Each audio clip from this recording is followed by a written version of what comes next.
Good morning and welcome back. We are having such a giggle. You should be on the show. And if you're not, you really need to join us. But welcome back to Amplify Your Business to Amplify Your Life, the podcast where we dig deep to unearth golden nuggets of business wisdom, fueling not just your entrepreneurial success, but also passion and fulfillment in your life. I am your host, Odette, international business strategist, speaker, and advocate for excellence in every walk of life. I have the immense pleasure again today to welcome back the powerhouse and in all things leadership and the mastermind behind Crisp Corp, Christo Pretorius. Christo, it's an honor to have you back. Thank you very much, Odette. Really glad to be with you again. Looking forward to another session, part three. Part three, micromanagement. Who knew that it could be such an interesting topic? In part one, we talked about what micromanagement is. We gave a little bit of a definition. Part two, we discussed the different kinds of micromanagement, as well as what needs to be done to shift from being a micromanager to becoming a leader. And today we are going to talk about global best practice to show you that this is not just something that Odette and Christo thought up, but it's actually something that global organizations are employing to make sure that they grow their business. And you're here because you probably want to grow your business and you probably want to be better in life. So, Christo, why don't you kick us off? Yeah, first of all, I think it's important that you foster a culture of trust within your organization, within your teams, your managers, their abilities, show confidence within their work. We speak a lot about, being a global citizen. The world has become so small. And so I believe it's important that, we look at these things that, we speak about these words of culture, we speak about, family, these type of things. So it's important that we create that first. Ask ourselves the question, what is the outcome we want to have? What is the purpose? Where do we want this thing to look like ultimately? What are we building? So I think fostering that culture of trust, within your organization is definitely going to be key. Absolutely. And you just mentioned another key, which is where are we going? So what is that vision that we want as an organization to aspire to? And crafting a clear vision, which is rooted in your purpose, that resonates with the values of your company. Note that I said purpose, and purpose is not making money. That comes as a result of delivering good stuff. And values, which talks about how we show up as organizations, how we expect our team to show up. And if you've clearly articulated the values, I believe it becomes really easy to foster the culture of trust. Because if I can tell you that I expect you to show up in this way, and I in turn show up in that way, it's really easy to build trust because you know what's expected, you know in which way you should be showing up, and you see me modeling it. And suddenly we're all just doing the same thing because that's the culture of the organization. So it really starts with being clear about that vision. Christo, what is your perspective on the team? Yeah, I believe it's important that, each person needs to have a set task. They need to have a position, they need to have a role. So clarifying roles and responsibilities, set outcomes, those things are important.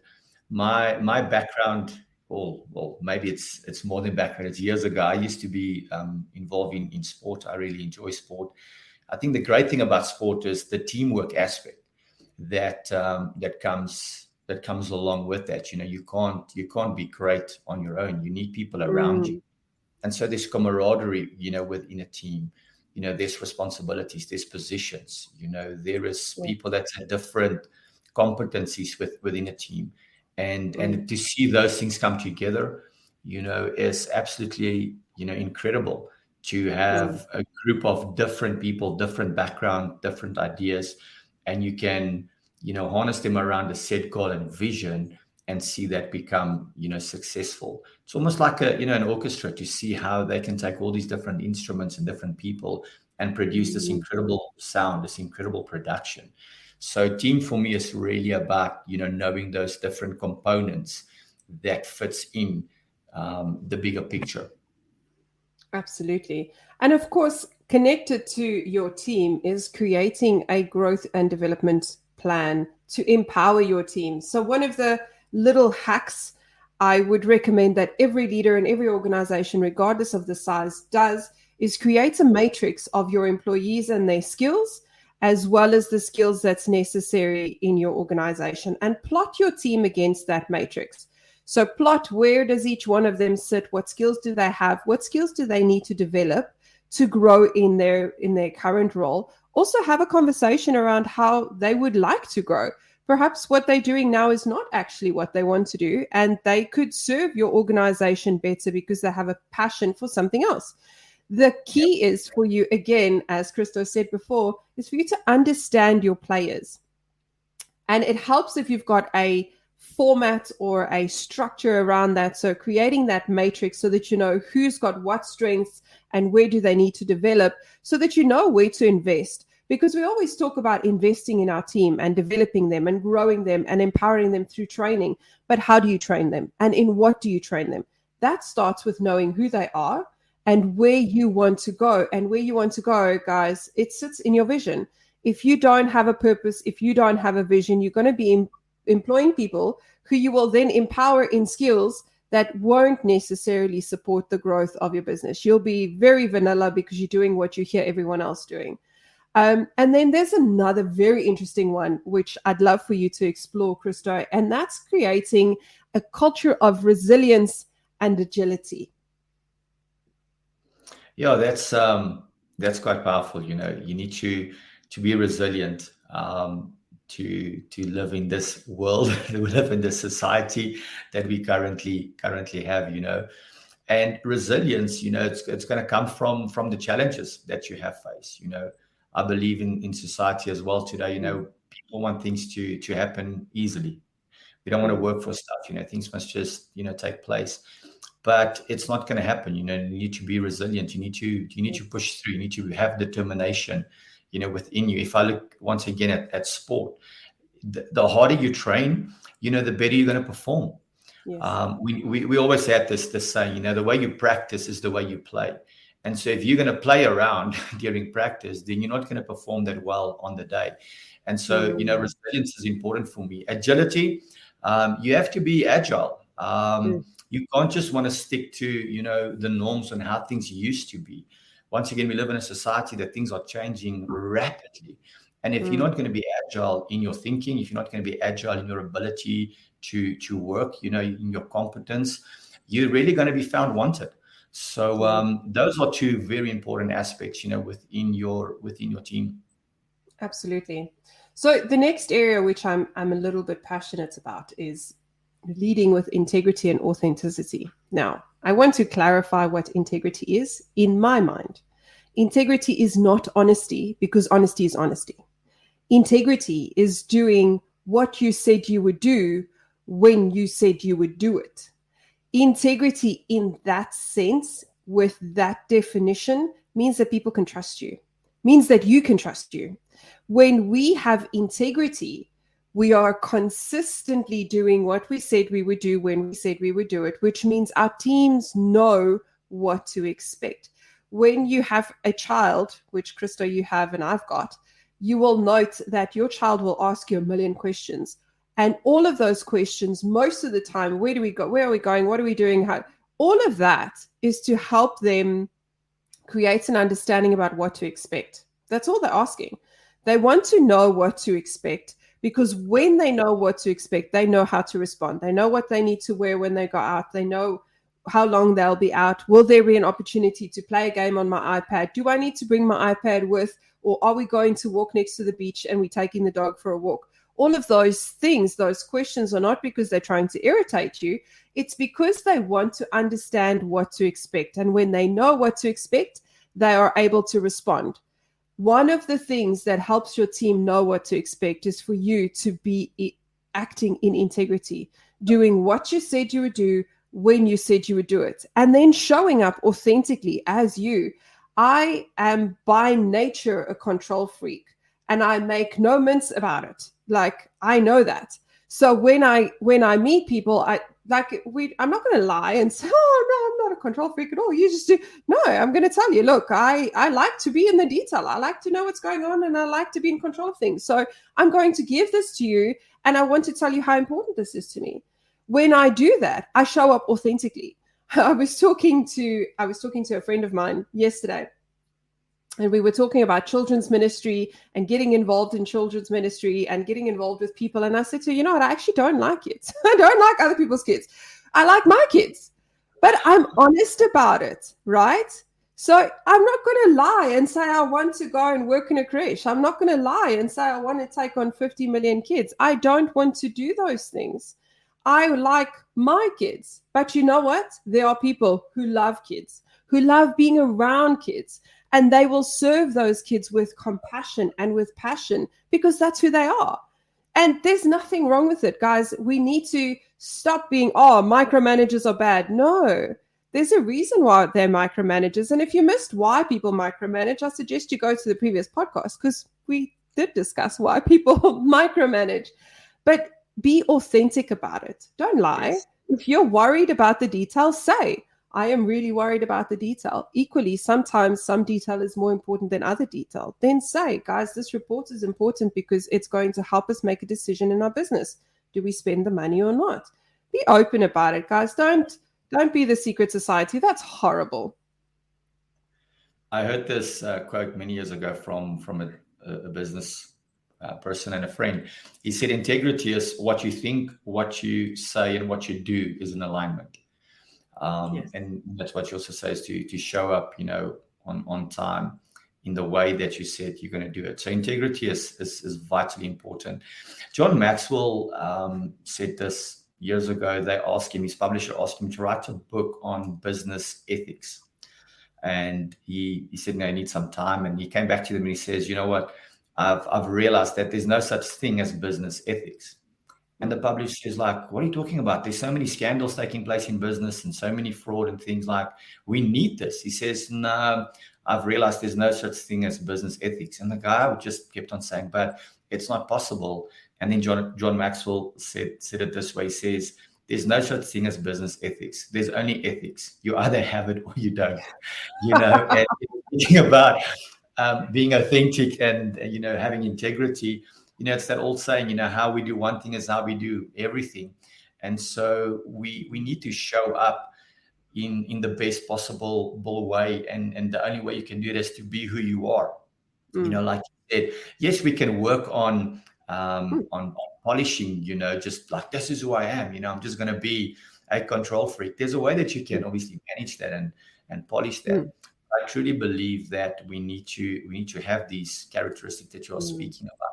Yes. It's not something that should be somewhere on a wall, somewhere, in a cupboard. It shouldn't be like, these are some of the culture points that we want to have. No, we have to live these things, yes, on a daily basis. I heard another story, that maybe lines with integrity about this businessman that went overseas and he bought a ring, a very expensive ring. And then, they went back to their country. And as they walked, past customs, he actually walked in there. He took off the ring and he declared the ring that he bought it, from another country. And he has to pay, obviously the import tax that is due. And as they walked out, the gentleman that was with him looked at him and said, nobody would have knew that you bought that ring. They would have thought it's yours. And the guy looked at him and says, it's true. He says, but I knew. Yes. So it comes down to that, personal integrity. And it needs to be a lifestyle. It needs to be things that we live daily. Correct. 100%. And then the other side of what you just mentioned about, I think it was John Maxwell, is I think John Maxwell also says that you need to look at the wake behind you. Are you leaving a wake? When a boat goes on the water, it's crashing through the water, and behind it, the water is everything is upside down and water's flying. If as a leader, you're leaving a wake behind you, then you need to consider changing the way you do things, or you need to decide not to be a leader. So we're not suggesting that your character traits are flaws. That's not what we're saying. We're saying, think about the impact. And we spoke about it at length in the previous episode as well. You need to think about the impact you leave on the people behind you, because people don't remember what you said. They remember how you made them feel. We are emotional beings. We feel stuff. And that feeling creates such a memory in your mind. It is so powerful. It overrides your rational thinking. So when you are creating negative feelings for your team because of the way that you are, because you're just the way you are, you're creating resentment. And resentment in business and in a team is terrible. It's toxic. Which brings me to measurements and celebrating success. One of the things that I am also very passionate about, I'm passionate about many things, it seems, is measuring. What does success look like? It comes back to being clear on your expectations, but there's expectation saying to someone that I want you to do this thing. And then there is going the one step further and saying, this is how we are going to measure success. Most people fail not because they failed and because they're stupid. They fail because someone else was not clear about what success looks like. Because my perspective of success in a particular instance versus your perspective of success in an instance is different, because we have different perspectives. We have different cultural environments where we've seen different things and we've grown up in different ways. So I will think, oh, but I'm winning. And then you look at me, if you tell me to go play cricket, for me, success is going to be if I hit the ball or I take a swing. And then you're going to laugh at me and say, no, Odette, you need to make the runs. But we have different perspectives. And if you're not clear about what winning looks like, then you're setting your team up for failure. You speak about, having measurements, and the first thing that comes to mind is that I've experienced with business leaders is that, they don't want to be boxed in, don't tell me like I have to do it this way. Measurements will give you a predictable outcome. Measurements or having measurements will give you a set outcome. And so, who would not want to have a predictable outcome in his life and in business, knowing that if I do this, I'm going to achieve that. So measurements are important, to help you with your team, setting that expectation there, because you spoke about the other aspect of, celebration. I'm a firm believer that we have to celebrate team and individual performances. Yes. In every team, there are certain people that do extra. Everybody plays their part, but there are certain people, that just do extra, and it's important to acknowledge that. Yes. Not continuously and only, because then people are going to be like, well, if there's one guy can do everything, let him run everything. So we need to have that balance where we celebrate team and individual, performances. But you can only celebrate that correctly if you have those measurements and those standards that are in place. I've seen it so many times in organizations where we celebrate the person for the sake of the person more than what they have actually achieved. And it's just because there's not a measurement, there's not a standard, there's not clarity, because we celebrate this one person today and then somebody else does exactly the same thing next month and nobody hoots or raves about it at all. It's like that creates, bad culture within the organization. Absolutely. And it comes down to consistency.